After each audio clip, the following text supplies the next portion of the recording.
Good afternoon.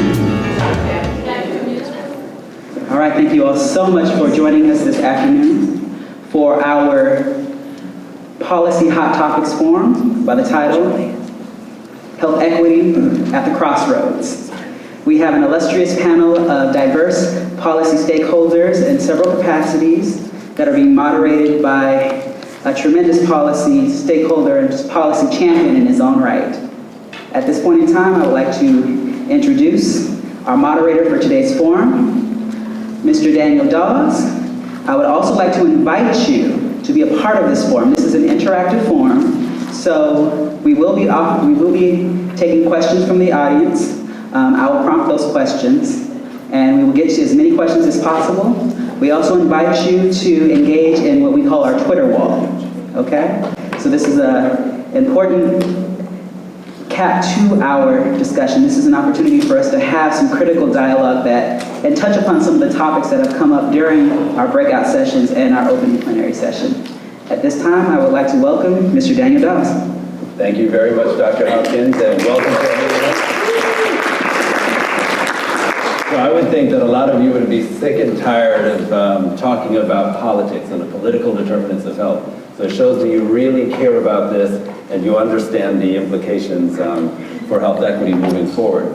I am very excited about this part 2 of a series that we've been hosting on policy dilemmas or windows of opportunity.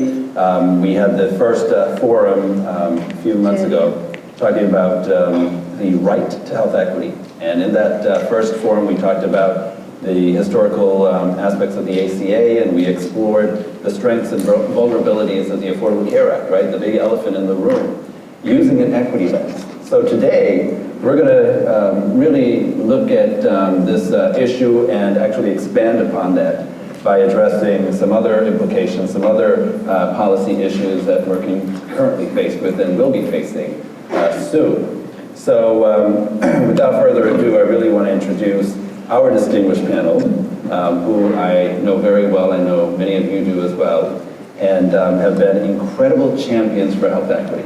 So our first distinguished panelist is the Honorable Pat Gardner. Many of you know she is our representative in the Georgia Assembly. Yes, come on, let's give her a round of applause.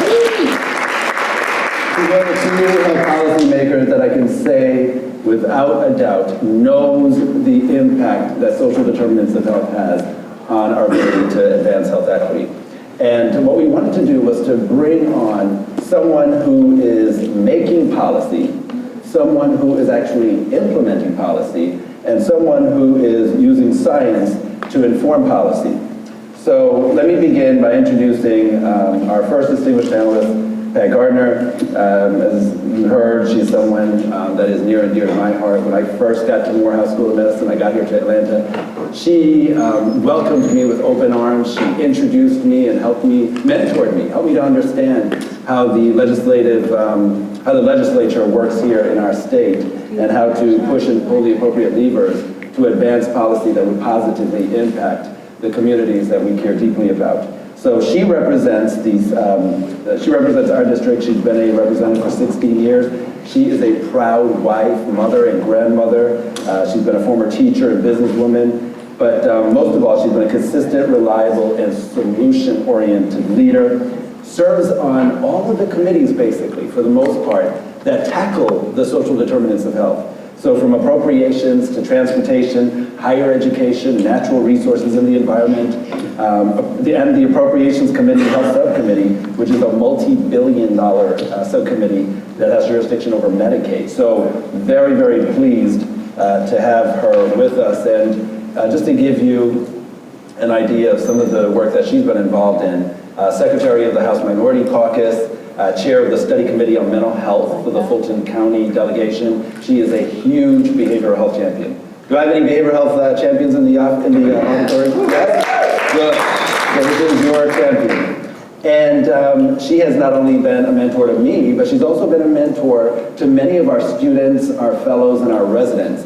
And in fact, she actually mentored our other two distinguished panelists, who you're going to learn about momentarily. So let's give Pat Gardner another round of applause, please.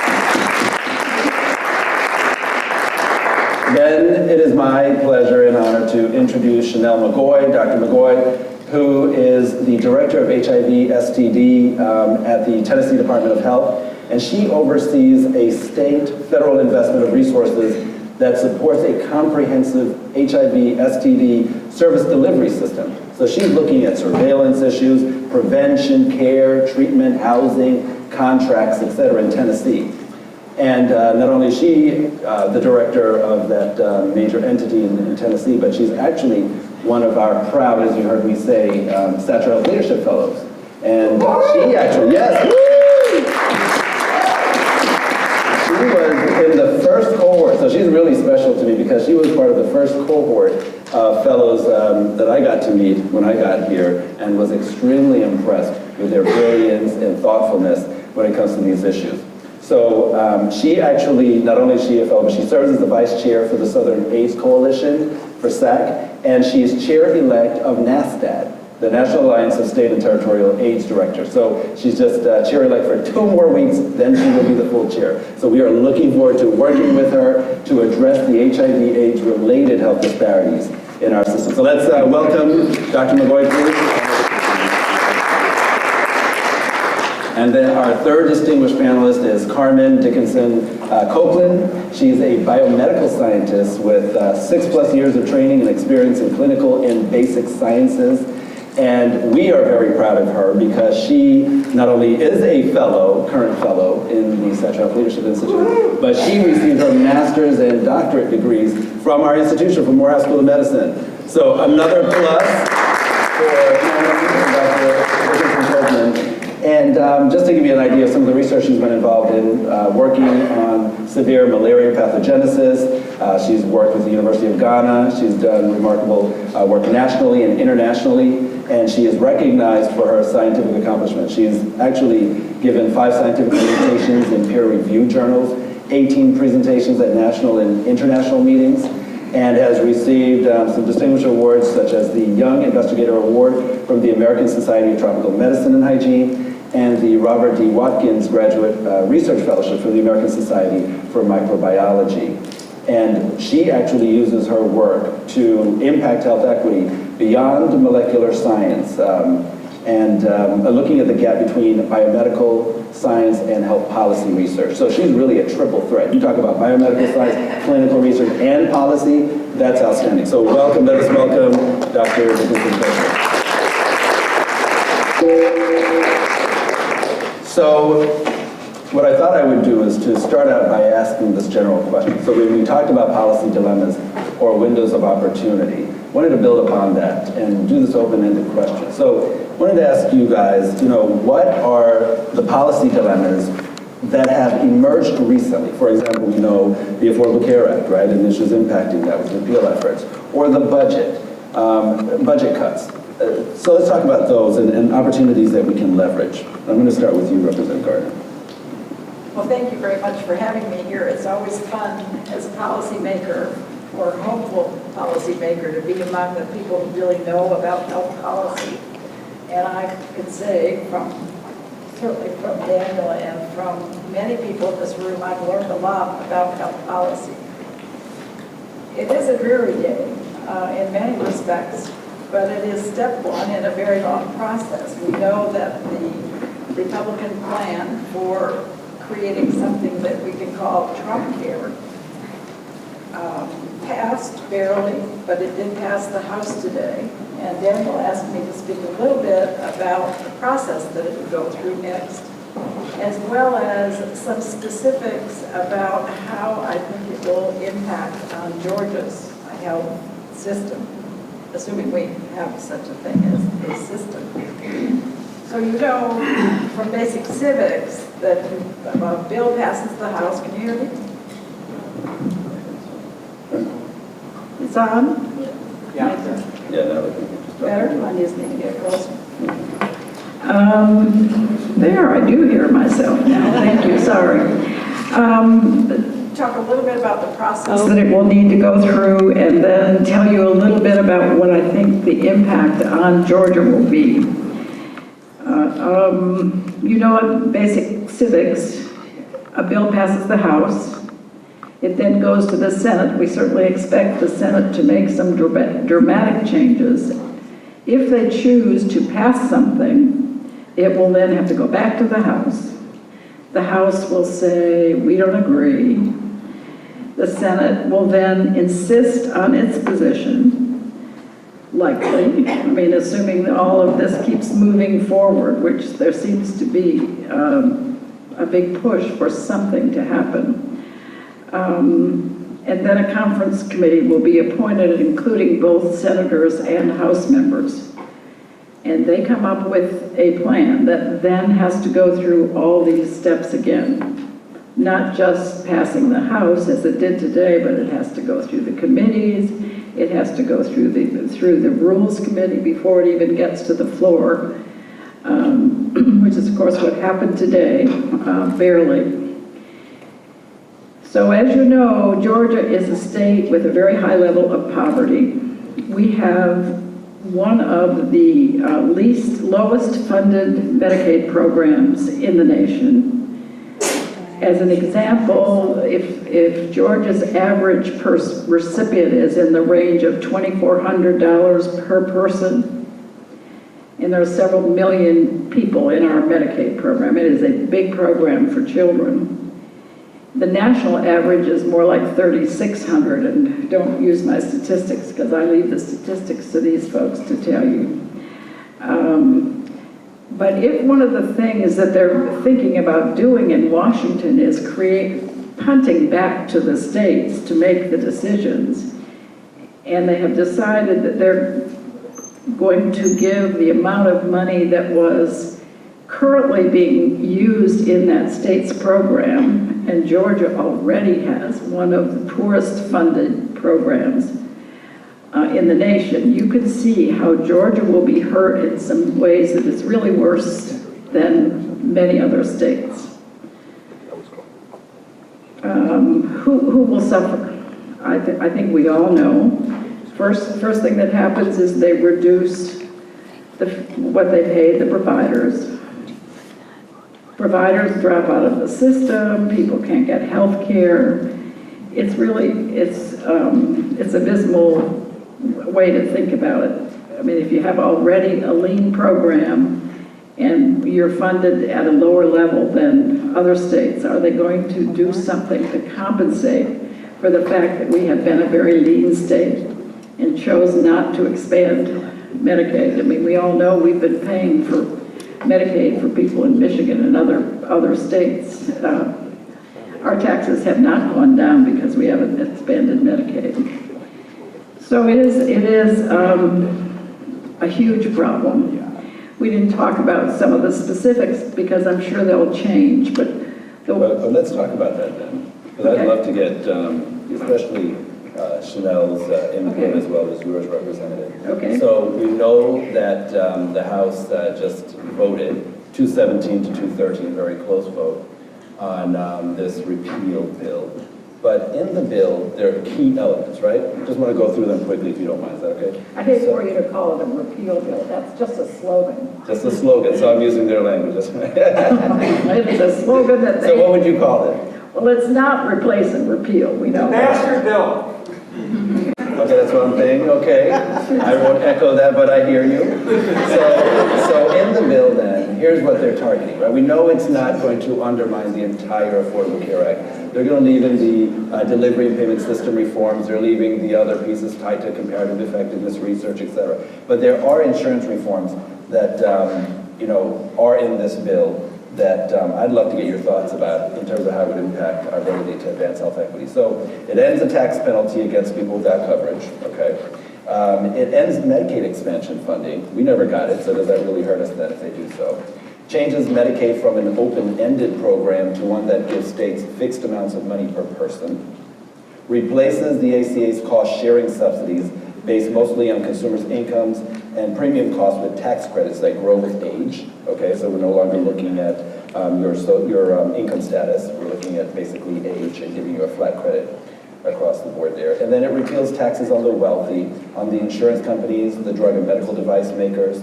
It also has a 30% surcharge for those who allow their coverage to lapse. If you allow it to lapse after 63 days and you don't get coverage, then they'll up your premiums when you do apply for coverage next time, 30% or more. Then there's this piece about state waivers would allow insurers to charge older customers higher premiums by as much as they'd like. States get $8 billion over the years to finance these high-risk pools that cover those with pre-existing conditions. And states would also get $130 billion to help people afford coverage.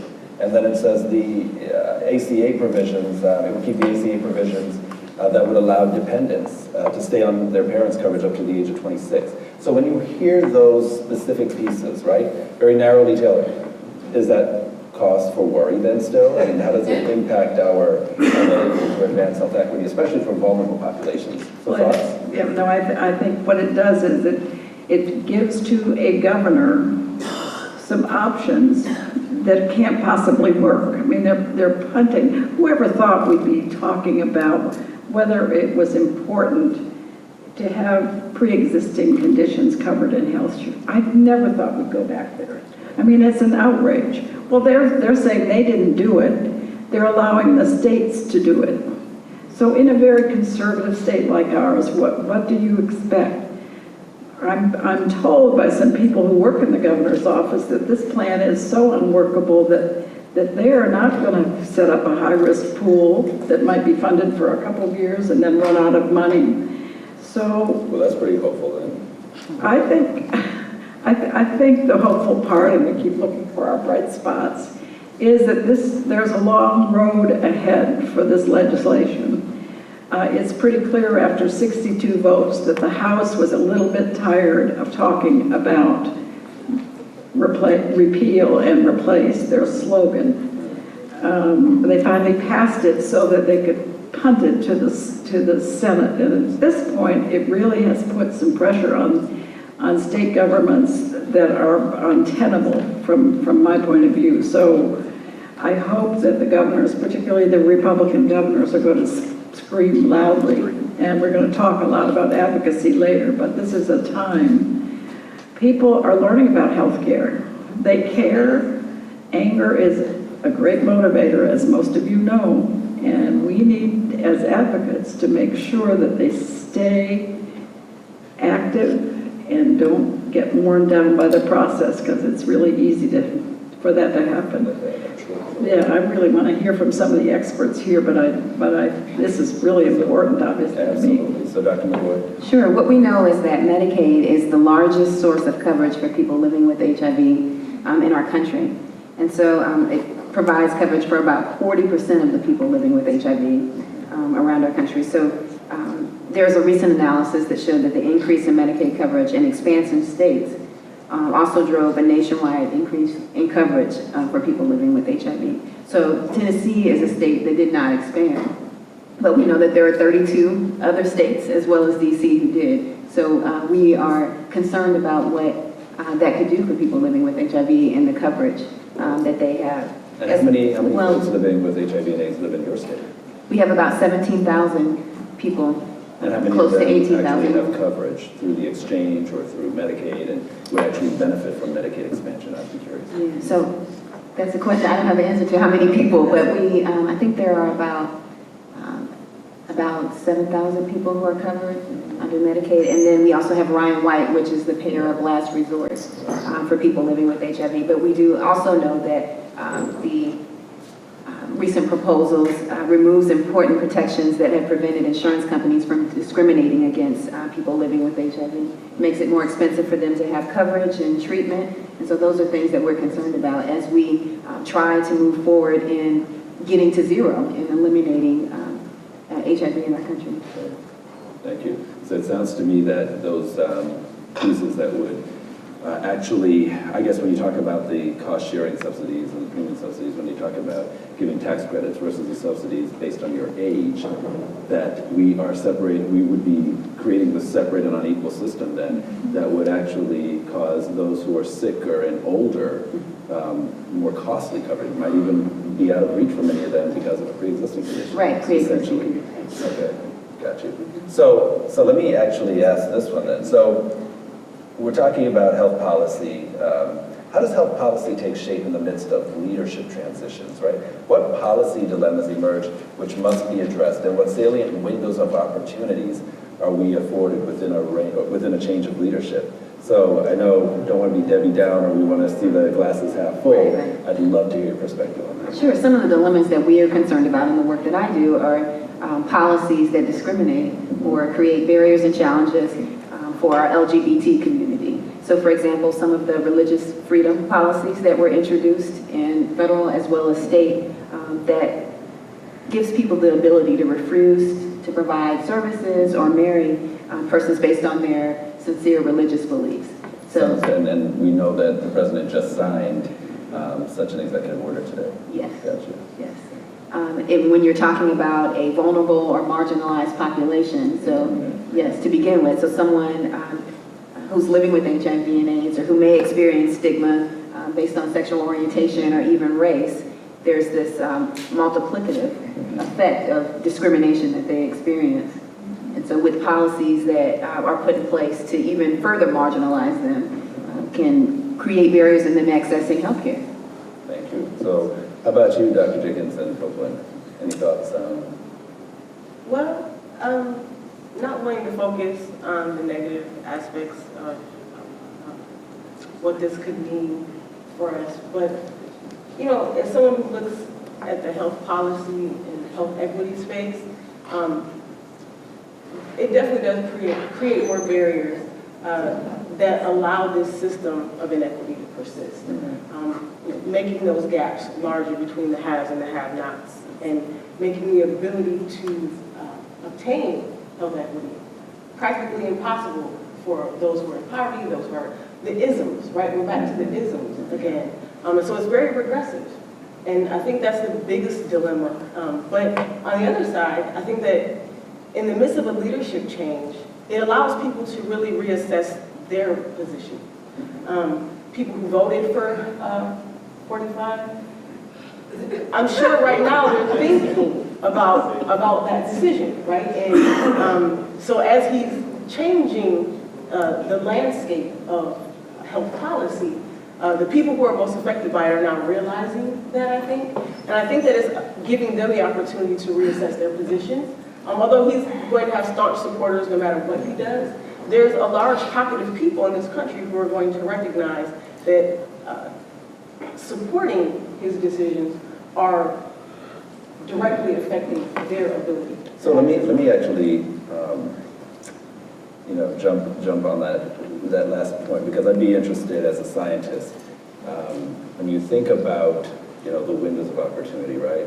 I've heard from folks that they are dismayed. They don't see any window of opportunity within this change of leadership as scientists. We know that there's been this march to scientists. But I'd be curious as to your thoughts with, whether your research matters in this change of leadership. And if so, how so? I mean, I absolutely think that it matters. I think that one of the great things that came out of this leadership change has been the recognition of the importance of science in really informing health policy.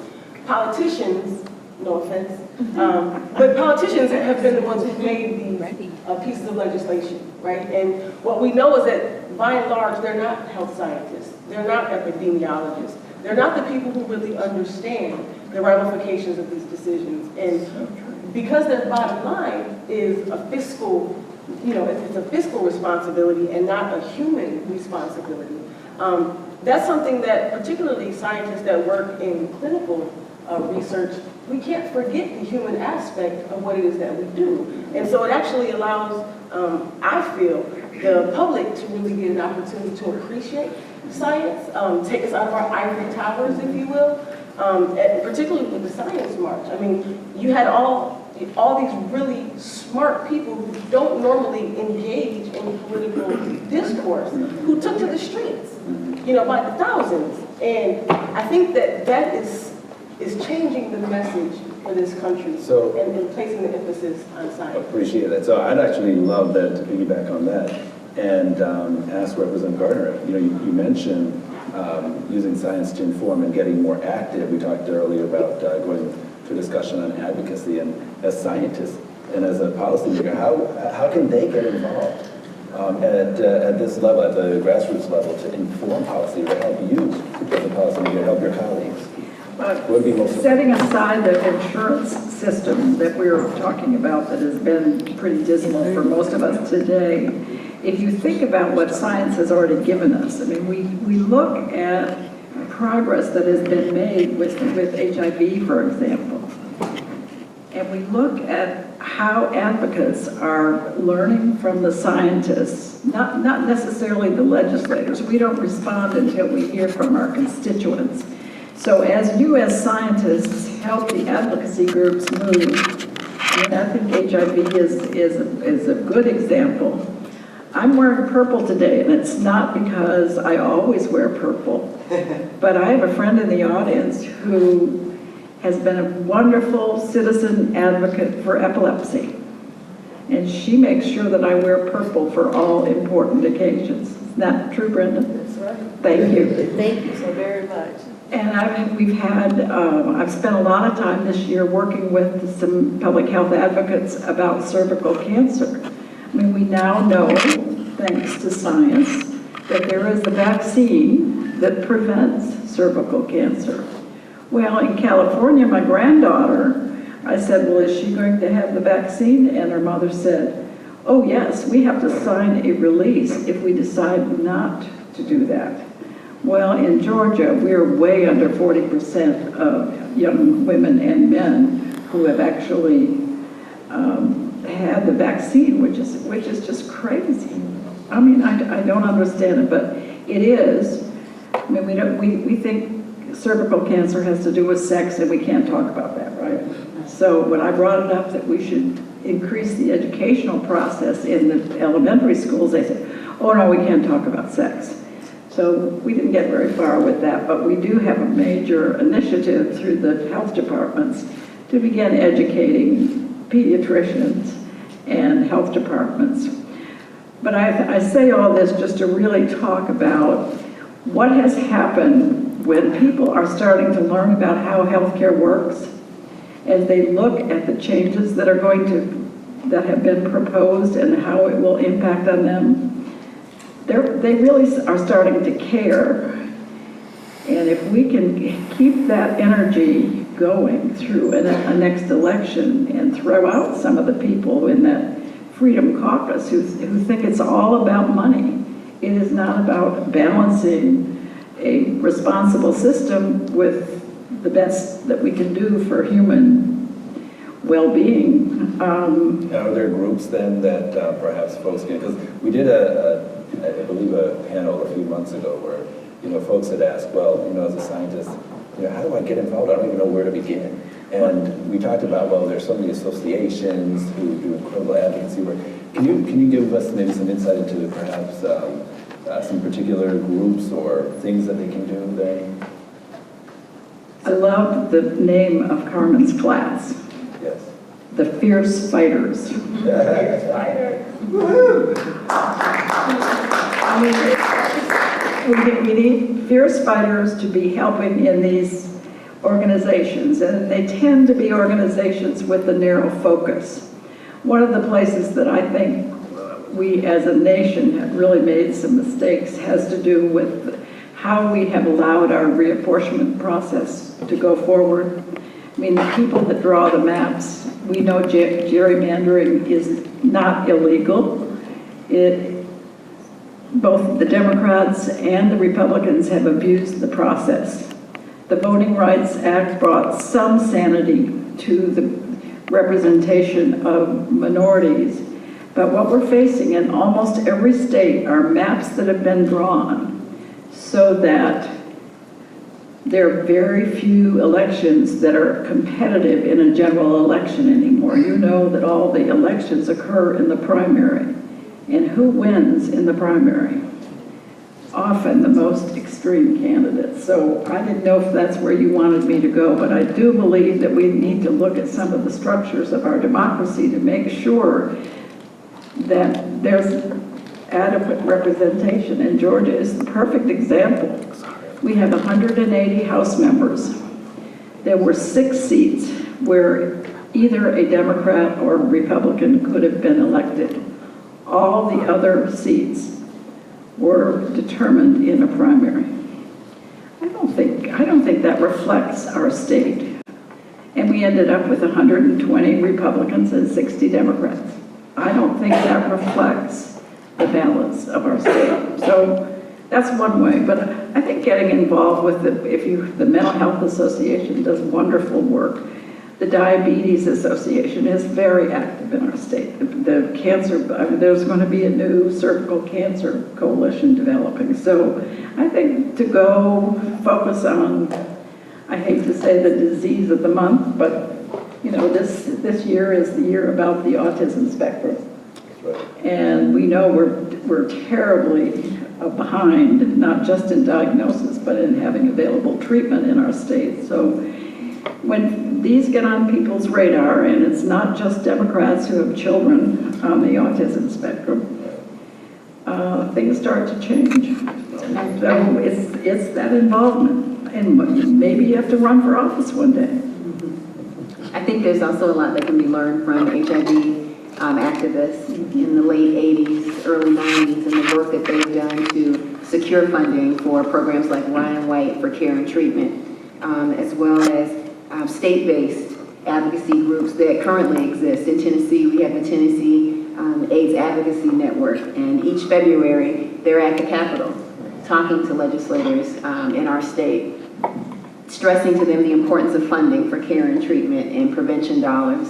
And then, you know, regionally, the Southern AIDS Coalition is another advocacy group that works hard to address HIV and AIDS and make sure it looks at proposals that come across regarding, you know, care and treatment and the cost for medications. So learning from those examples and being activists and advocates, as well as putting pressure on the science to move forward. We've gone from taking many pills a day for people who are living with HIV and AIDS and reducing those numbers so that the burden of taking the medications and staying adherent to them isn't as great as it was in those early days, as well as those biomedical interventions such as PrEP, pre-exposure prophylaxis. That it's a pill that someone who's negative can take to prevent them from getting HIV on a daily basis. So, you know, the science is so important, and then working with communities to get those messages out, translating the science into practice is essential. I want to underscore that as getting that science to us in an understandable. That's exactly the point I wanted to make. Before we go to questions, I know Dr. Hopkins wants us to take questions from the audience. I just wanted to say that, again, looking at the way the discourse was changed around HIV, one problem with moving the science forward isn't that scientists aren't interested in moving the science forward, but quite often there's not a lot of support financially. Funding is always an issue when you're a scientist, so to speak, particularly biomedical scientists, because you have to convince people, first of all, that the science that you want to do is going to be useful for their community. And if you're not able to do that, then you don't have the community lobbying for legislation to increase funding for science. And so what we have is a lot of scientists who are doing the same thing over and over again, right? And they're not pushing the needle because they're afraid that if they push the needle, then they'll lose that science funding.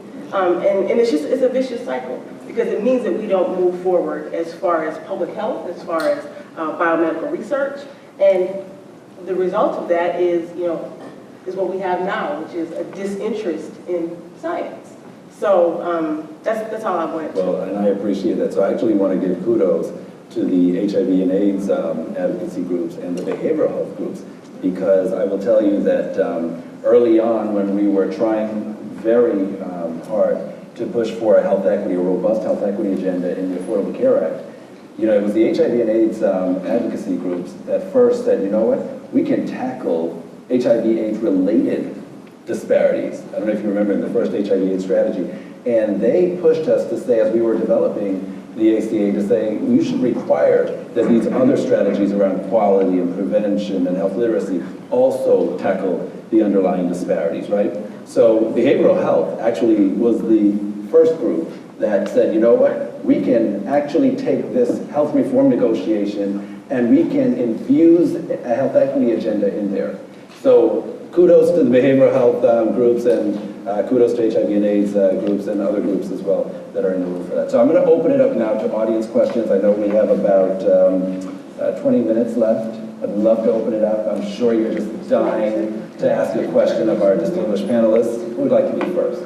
Actually, I think I'm going to start. You're gonna be, And I'm just going to do a quick little housekeeping. Daniel, go ahead and move up your mic a little bit so we can catch you more. Okay. And just get up as high as you can. There was one point that you made that's particularly salient for those of us that are supported by entities that are interested in advancing health equity and eliminating health disparities.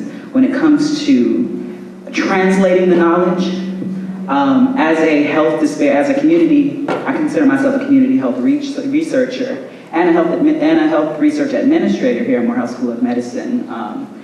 It's vitally important that we figure out the best ways to translate that knowledge. I think those of us that are in the scientific community are very comfortable with what gets you kind of the most, what holds currency in our position, which are peer reviewed publications and scholarly output. From your vantage point and your experience, are there any other types of ways that science has been translated that has made an impact or has helped to inform your stance or inform your work in your various capacities, if you can think about that? Great question. Who wants to take that first? I would, go ahead. Oh, okay. Well, I think that one of the situations that I found myself in as a basic scientist, for those of you who don't know, most of my time was spent in a dark lab with no windows, and pipetting a lot of things, right? Measuring a lot of things, and not really being in touch with the populations that I was trying to help. And so for me, the opportunity to actually work in the communities in West Africa that were being hit most hard by the most deadly form of malaria was what actually motivated me to move forward, motivated me to stay in that field, even on the nights when I was in the lab until 3 or 4 a.m. But it was having those dialogues with individuals and recognizing, first of all, that malaria is a disease like the flu. So when you're in an endemic area, you get malaria 3-4 times a year. You go to the pharmacy, you grab something. And so trying to understand how I have a discussion with someone around a life-threatening disease and what they felt was most important for me to focus my research on. What aspects of that disease did they feel like would translate into the most meaningful results for them? And so it kept me grounded in the idea that what I was doing wasn't just basic science, it was a public health service. It was me engaging the public, finding out what I could do to be useful to the public, and making sure that my research was always focused around that. And then the findings that I had, because I knew that the majority of times my publications wouldn't make it into a rural village in Ghana. It was me taking the opportunity to have those conversations and relay what I had done so that they could feel like I was part of that community and not working to help fix that community. Yeah, and I think that public health has an important role in implementing the findings, using the research and the publications to inform the interventions that we do, and to inform where we should direct our funds to prevent diseases, and then to address treatment and cures. Yeah, I'm a physician on the faculty at Emory, and having spent a lot of time at Grady Hospital and also out in the community in some of the free clinics, I have tremendous respect for Morehouse's advocacy, because I think out of all the medical schools in the country, Morehouse is at the top rank there. But I just want to say, from a personal standpoint, the way I've been able to have an impact is like there was a girl, 23 years old, died of Hodgkin's lymphoma, which was totally curable, and she worked in the cafeteria at Emory, didn't have insurance. So I went to the CEO of the hospital and just introduced her and said she'll be dying in 6 months or less. She already lost 50 pounds. And you can save her life. And he did permit her to be treated for free at the hospital. We see in the newspapers pictures of people being shot on the street. We don't see in the newspapers, and we don't have any exposure to these people who suffer, who die early, and don't have to die early. And if there was some way to actually get those pictures and those faces up there, I think it could have a much bigger impact. Because even going to the state capitol, you talk to some legislator, they're totally removed from the personal experience of a young person dying where they don't have to die. And you know, in this country, the statistics are that we spend more on healthcare than any other country in the world, and yet our death rate is much higher than a lot of other countries. Do you think it's possible that Morehouse could actually take these stories and make them available on a website or something with the permission of family members? I think that could have more of an impact than just about anything. Thank you for those comments. Anyone want to comment on that? I think, oh, yeah, sorry. Well, I would just say that not necessarily having them on the website would be the most effective way to communicate them, because if you're talking about at-risk populations, then what's the likelihood of them visiting a Morehouse School of Medicine website? You know, so that may not be the best marketing strategy, but I definitely agree with you that it's getting this information to the public in a way that they can digest and appreciate and then become part of the solution. Absolutely. It's just seeing the people, seeing the statistics versus seeing somebody who's going to die and doesn't have to die. Certainly one of the advocacy strategies that we employ is developing strong relationships with media partners. So reaching out to Andy Miller at Georgia Health News and bringing it to his attention. He's usually very responsive, making relationships with AJC health reporters, who I think have been, I think that may be a more effective strategy, but it's actually an interesting segue into the question I have. Just as a kind of a framing, I was given permission from the TCC project director to be provocative. So can we make that camera dysfunction for a minute?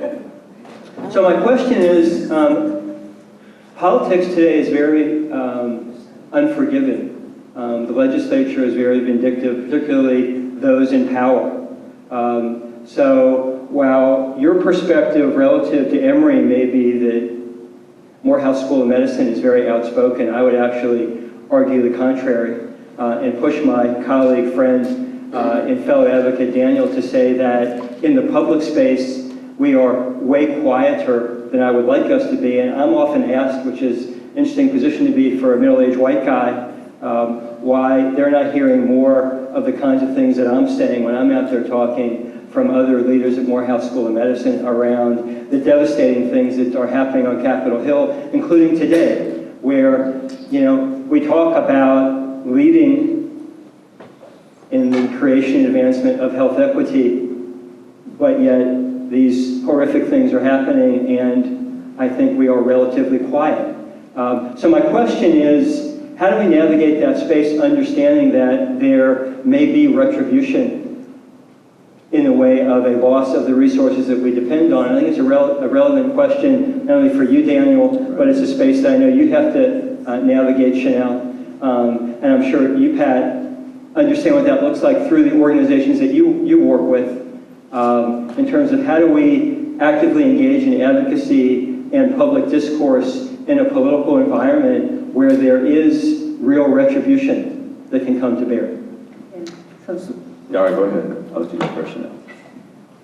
Yeah, so I think it's important to stay true and remember the mission and vision of your institution. And oftentimes, it takes form and shape in different ways. So being a graduate of the Satcher Health Leadership Institute of Health Policy Leadership fellowship, investing in the students that are here and educating them and making them aware about policy and health disparities, how to achieve health equity, and then those students going out into the world and being a force. So for example, in my role at the Tennessee Department of Health as the HIV/STD director, I've had the opportunity to address sexual health disparities by making sure that our HIV surveillance data is inclusive of transgender populations. Making sure that we, across the state of Tennessee, are working with the disease intervention specialists who are seeing people face-to-face every day and asking them the appropriate and the right questions about sex at birth and your current gender. And then being able to quantify, our numbers around persons who are transgender and how many are HIV positive.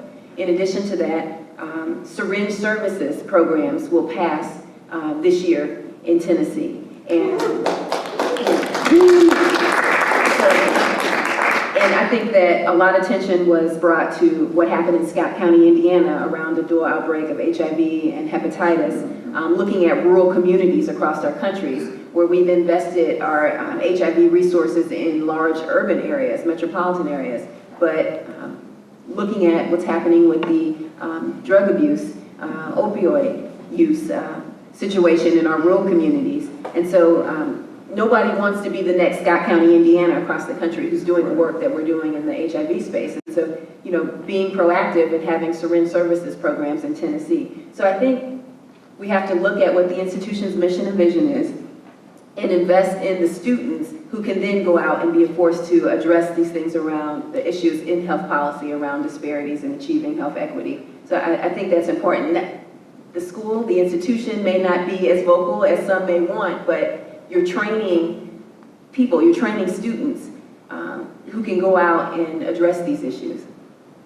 So, love the question, because I know exactly why you're asking it, and it's true. We can't get as involved as we'd like to, but I think to the gentleman's point before yours, that he recognizes just how incredible we've been in terms of leading this advancement of health equity in all public policy. So I would say that's fair. Nationally, I would say Morehouse School of Medicine is a leader in that right. But we can't be all things to all people. We have to be very selective with our battles. And I think you are right. We have to think about the consequences of every single advocacy effort. We're a nonprofit tax-exempt status entity. We'd be very foolish to try to fight IRS on this issue and try to go beyond legal bounds. So I'm always wary as a lawyer, making sure that we're very careful there. But what we do oftentimes is work behind the scenes.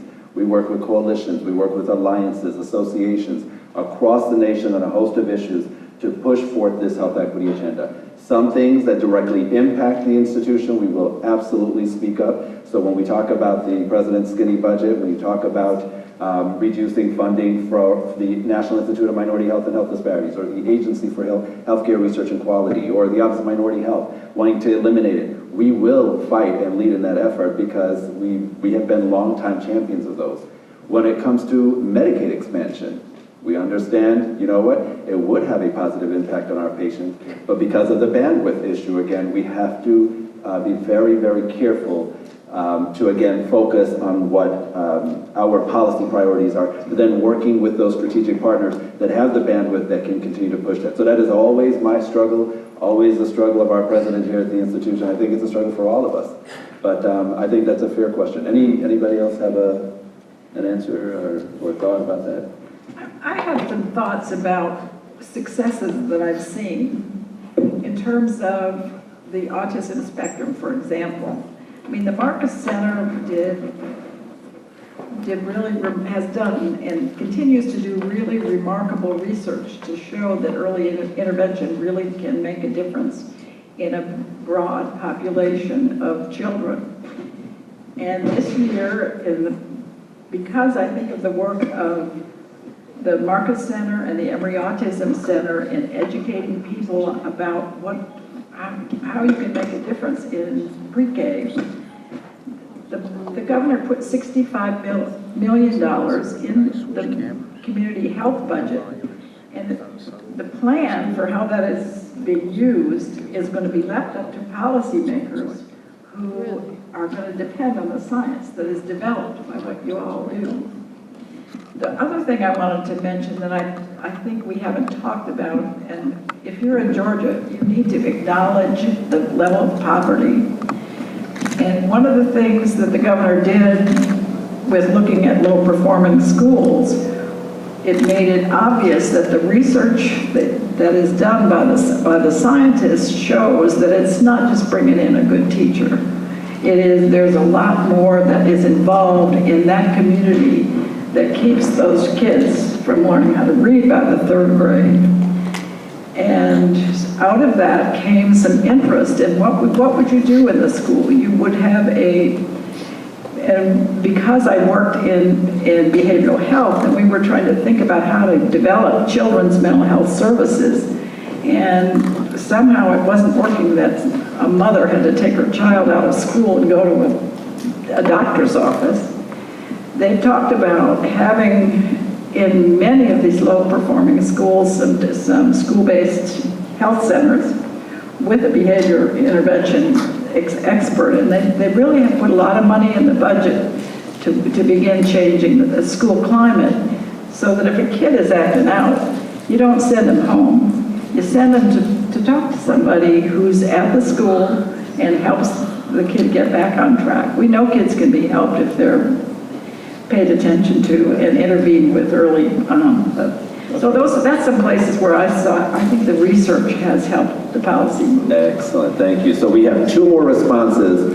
We're going to take yours, and then I believe this lady right here, and then we're going to have to close. So yes, sir. Yeah, so Reverend Martin Luther King died for his dream, and I wanted to know if Reverend Dr. Martin Luther King came back and asked each of you and gave you a grade for how much you are keeping his dream alive, what grade would he give you? And then I'd like to know, what would you ask him to help you do? And say that last part again. What would you ask Reverend Dr. Martin Luther King to help you get accomplished? That's what I'm asking. Gotcha. Anybody want to start with that? I remember the thing he said about the long arc of history. It's bending in the right direction, although we seem to be in a slump at the moment. I think if he was to come back and give me a grade personally, I think he would give me an A. I am a health disparities case, so to speak, coming from a socioeconomically disadvantaged background, but not allowing those circumstances to stop me from being vocal and working towards something greater. And I'm very vocal. Anyone who knows me knows how vocal I am and how serious I am about the work of social justice and civil rights. So, I mean, I think one thing I would ask him to do is maybe take a mentee under his arm, because every revolution, it seems, needs a leader. And we're lacking in a leader right now, someone that people can rally behind. We have a lot of pockets of leadership, but I think that if we could rally around one person again, then we would probably have greater outcomes, or at least greater togetherness on the mission. Thank you. I think you had a question, right? Oh, did you? So Jamie, do we have enough to do 2 more then? Okay, we have enough for 2 more responses. Okay. And then I would like to also remind everybody that we actually have another opportunity for engagement this evening at our evening reception. For the sake of time, we cannot take every response, so please bear with us. I understand logistically it can be challenging, but we are trying to keep a coherent and a concise programming today. So there's plenty of time for conversation and engagement this evening, but we do have to bring a close to our session today. So please bear with us.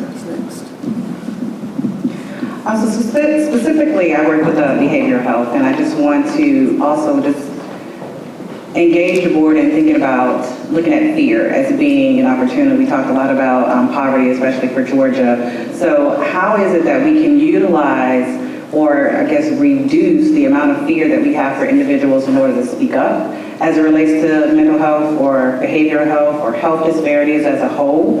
Because a lot of times, especially like you were saying earlier, in regards to getting your funding cut, if you do speak up, and speaking from the Morehouse perspective, then that's when you start losing funding for that. So how do you think we can work together in order to reduce that retaliation, reduce that fear, and increase the advocacy moment? Great question. I think Daniel gave an excellent example of the partnerships. I think it's important to have strategic partnerships with coalitions, with associations, and work on a common agenda to advance health equity. So there may be spaces where Morehouse School of Medicine can't speak out or take a particular stance, but can work with another organization to support moving forward a particular agenda. All right, last question. Actually, I had a question here. I like to support what Mr. Dr. Hyman said in terms of, I'm an AUC graduate. I work with a lot of coalitions, Archie, I can name a lot more. My real concern is that the AU Center communities, which are predominantly African American, have not been supported by Morehouse School of Medicine like I know he was kind of pushing it. It's not a matter of, I don't think he's saying that you don't do a good job. But what the community and a lot of the organizations I'm working with are saying, you all have Morehouse School of Medicine, why aren't they doing more?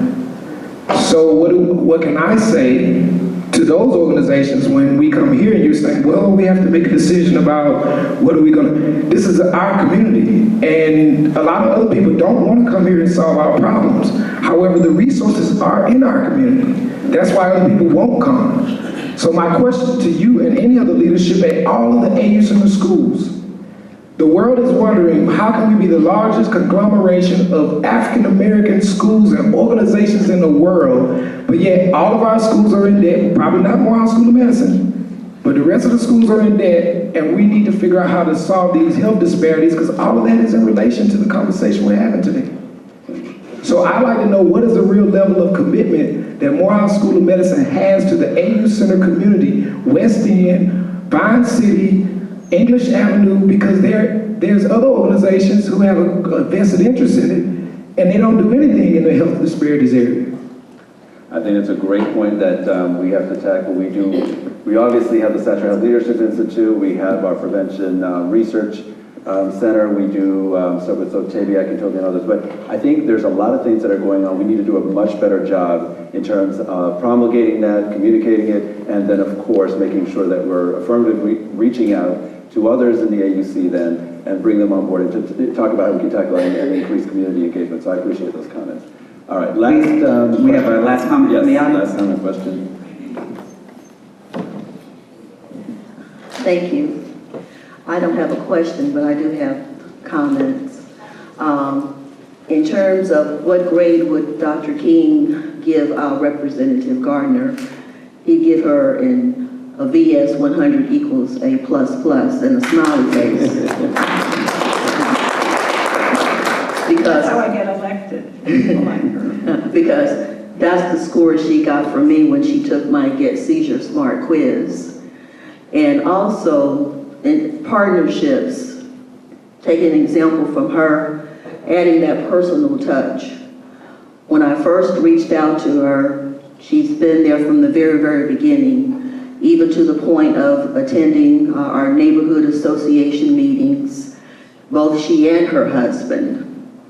And like she says, each time I reach out to her and ask her to wear purple, whether it's at the Capitol, when I was down speaking before the panel about House Bill 1, including epilepsy, to be one of the illnesses who would take the medicinal marijuana, and meeting with me each time down there. And just responding to an email, a phone call. If she can't do it, then her husband does. And anytime there's something going on in my community or anywhere in the city, I always send it to them so they know what's going on. So keeping them apprised of what's going on here at Morehouse is very key. If you can't do it, then you have your students to do it, and they will get it and accept it willingly. So adding that personal touch, and remember, it doesn't matter what your title, what your degree, that we are all one. And I can truly say that Representative Gardner has embraced me from the very, very beginning. She saw no color. And for that, I am truly grateful. So take an example from her. Thank you. So politics is all about personal relationships. Unfortunately, it's more about personal relationships than facts. So you got to take your facts to one of your personal relationships, and that's how you can make a difference. Very good. Well, with that last point, I think we're ready to go. And thanks, everyone.